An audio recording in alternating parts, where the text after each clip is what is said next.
नमस्ते बच्चों, मैं आशा चौहान। स्वागत है आपका हिंदी क्लास में। पढ़ रहे थे अपन क्षितिज पाठ्य पुस्तक से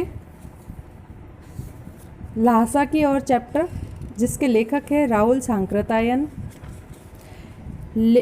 अभी तक अपन ने पढ़ा कि लेखक अपने मित्र के साथ में लंकोर जाने के लिए 2 घोड़े करते हैं, लेकिन लेखक का घोड़ा बहुत सुस्त और धीरे चल रहा था। लेखक ने घोड़े के धीरे चलने का कारण उसकी थकावट समझकर उसको मारना उचित नहीं समझा। वह स्वयं को दंत की कस्तों मतलब एक उपन्यास का नायक है, उसकी तरह समझ रहा था लेखक स्वयं को, क्योंकि उसका घोड़ा जो धीरे धीरे झूमता झूमता जा रहा था। आगे लेखक को 2 रास्ते मिले। लेखक ने जो है बाएं वाला रास्ता चुना और उस पर जाने से आगे जाके पता चलता है कि उन्होंने जो रास्ता लिया है वो गलत है। फिर वापस आते हैं और सही वाले रास्ते पे निकलते हैं। इधर ऐसे करके लेखक बहुत लेट हो जाते हैं। इधर देरी के कारण उनके मित्र सुमति जो है वो बहुत नाराज़ हो जाते हैं, लेकिन फिर कारण जानकर उनका गुस्सा जो है वो ठंडा हो जाता है। उसके बाद में दोनों लंकोर पहुंचते हैं, जहाँ पे उनके जजमान के यहाँ वो चाय और सत्तू लेते हैं और गर्मा गर्म थुक्पा भी लेते हैं। थुक्पा जो है वो चावल, मूली, हड्डी और मांस के साथ में एक पतली लेई बना के पकाया जाता है और एक खाद्य पदार्थ है। हाँ, तो आज पढ़ते हैं अपन आगे का चैप्टर। अब हम तीरी के विशाल मैदान में थे, जो पहाड़ों से घिरा टापू सा मालूम होता था, जिसमें दूर तक एक छोटी सी पहाड़ी मैदान के भीतर दिखाई पड़ती है। उसी पहाड़ी का नाम है तीरी समाधि गिरी। आसपास के गांवों में भी सुमति जी के कितने ही जजमान थे। कपड़े की पतली पतली चीरी बत्तियों के गंडे ख़त्म नहीं हो सकते थे, क्योंकि बोध गया से लाए गए कपड़े के ख़त्म हो जाने पर किसी कपड़े से बोध गया का गंडा बना लेते थे। पतली पतली जो बोध गया से वो कपड़े लाते थे, उससे उसकी पतली पतली छोटी छोटी सी टुकड़ियाँ बना के उसके बत्तियों के गंडे बनाते थे और वो सब लोगों में बांटते थे। जैसे ही वो गंडे ख़त्म हो जाते, नए गंडे बना लेते थे। वह अपने जजमानों के पास जाना चाहते थे, जो कि सुमति जी के बहुत सारे जजमान थे जान पहचान वाले, तो वो उन सब के पास में जाना चाहते थे। मैंने सोचा ये तो हफ्ता भर उधर ही लगा देंगे।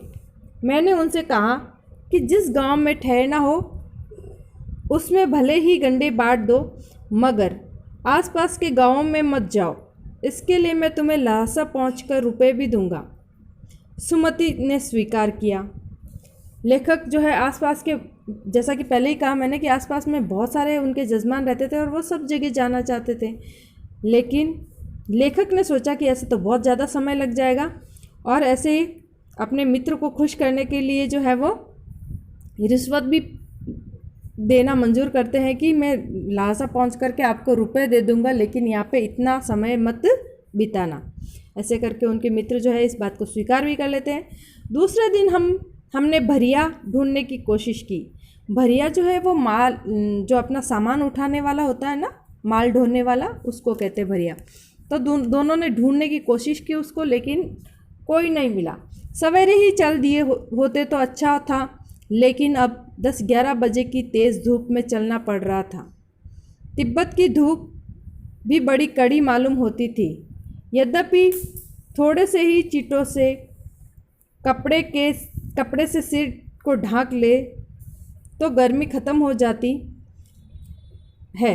आप 2 बजे सूरज की ओर मुँह करके चल रहे हैं, तो अभी तक जो है वो ये है कि लेखक ने वहाँ से चलना ही लेट शुरू किया, और जबकि वहाँ बारिश भी, ठंडक ज़्यादा होती है तो धूप भी बहुत तीखी होती है।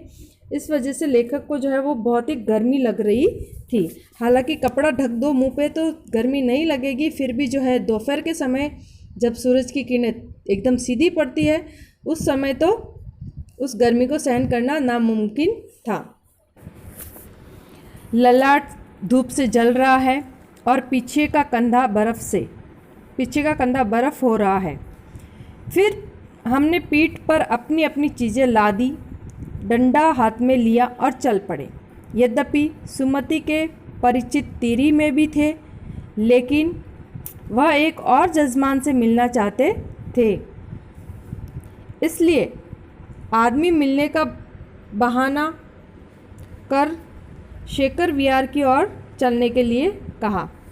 एक जो उनके खास जजमान से थे उनसे मिलना चाहते थे सुमति, तो उन्होंने शेखर विहार की ओर चलने के लिए कहा।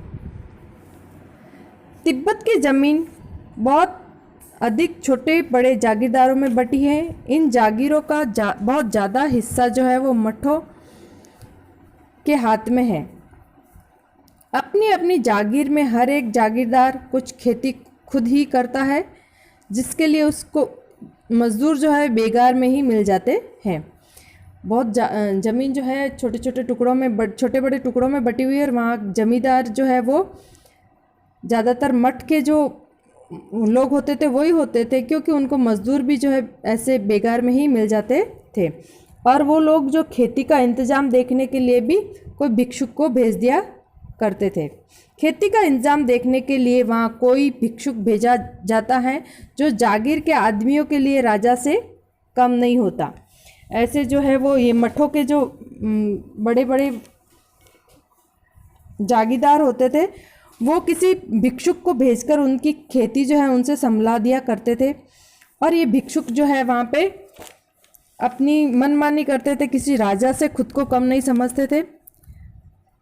शेखर की खेती के मुखिया भिक्षुक, शेखर की खेती के जो मुखिया थे वो भिक्षु नमसे बड़े ही भद्र पुरुष थे। वह बहुत प्रेम से मिले। हालांकि उस वक्त मेरा भेष ऐसा नहीं था कि उन्हें कुछ भी ख्याल करना चाहिए था। वहाँ एक अच्छा मंदिर था जिसमें तो भिक्षु नमसे नाम के एक व्यक्ति जो थे वो शेखर नाम की जगह की खेती की देखरेख करते थे, और उनसे जो है वो सुमति जी मिलना चाहते थे। इसलिए वो वहाँ जाते हैं जिसमें, और वहाँ पे एक अच्छा मंदिर था जिसमें कंजूर बुद्ध वचन अनुवाद की हस्तलिखित 103 पोथियाँ रखी हुई थी। मेरा आसन भी वहीं लगा था। वह बड़े मोटे कागज़ पर अच्छे अक्षरों में लिखी हुई थी। एक एक पोथी 15-15 शेर से कम नहीं रही होगी। सुमति ने फिर आसपास अपने यजमानों के पास जाने के लिए बारे में पूछा। मैं अब पुस्तकों के भीतर था, इसलिए मैंने उन्हें जाने के लिए कह दिया। दूसरे दिन वह गए। मैंने समझा था 2-3 दिन लगेंगे, लेकिन वह उसी दिन दोपहर के बाद चले आए। तीरी गांव वहाँ से बहुत दूर नहीं था। हमने अपना अपना सामान पीठ पर उठाया और भिक्षु नमसे से विदाई लेकर चल पड़े। तो अभी जो है जिस मंदिर में वो जाते हैं वहाँ पे जो बुद्ध वचन की पुस्तक होती है, हस्तलिखित पुस्तक होती है, बड़ी बड़ी पोथियाँ होती है, पुस्तकें होती है, जिसको कंजूर कहा जाता है। एक एक पुस्तक जो है वो 15-15 शेर की होती है। लेखक जो है उनको पढ़ने में मतलब व्यस्त था, और तो लेखक उन पुस्तकों को पढ़ने में बहुत ही ज़्यादा व्यस्त थे, और उनके मित्र को जो सुमति को अपने जजमान से मिलने जाना था। इस प्रकार लेखक ने जो है जल्दी से उनको आज्ञा भी दे दी, क्योंकि उनको उन पुस्तकों को पढ़ना था। फिर दोनों वापस जो है तीरी गांव आ जाते हैं भिक्षु नमसे से विदाई लेकर के। ठीक है बच्चों, आज के लिए इतना ही। मिलते हैं आगे।